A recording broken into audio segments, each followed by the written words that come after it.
Collection versus mastery. Two ways of growing as a coach, and only one of them actually compounds.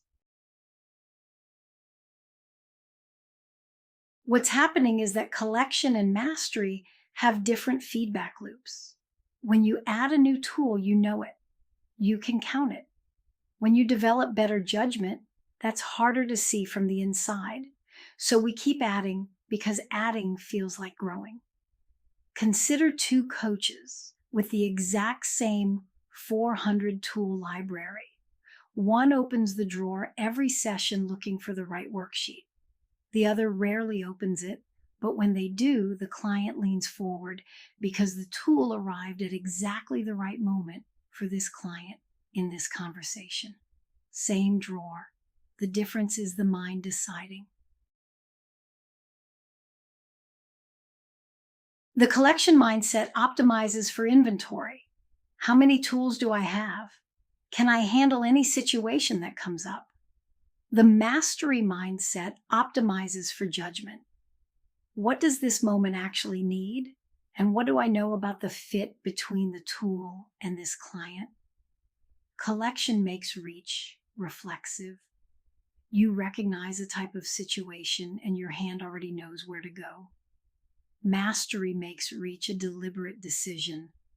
Both take real effort, but only mastery shows up in the quality of your coaching in a way your clients can actually feel. Collection isn't wrong. I want to be direct about that. A broad toolkit matters.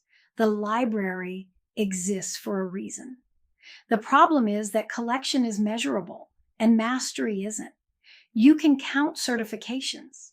You can't easily quantify your judgment under live conditions with a real client. So we invest where we can see the return and quietly underinvest in the thing that would actually change our client's experience. The gap between them is invisible until you're inside a session, right at the moment when you need the judgment and realize you've been building inventory instead. Here's collection thinking in its most honest form. You're not sure the session is producing enough. It feels like it's drifting. So you introduce a tool to show the client that something is happening, that they're getting their money's worth. Most of us have felt that pull. I'm naming it without judgment because it comes from genuinely caring, from wanting to be useful to this person sitting across from you. Mastery is noticing that pull, catching the moment before the reach, and choosing from the client's need instead of your own discomfort. That noticing is learnable. Think of a moment where you introduced a tool for your own reassurance rather than because the client's process called for it. What were you feeling in the second before you reached?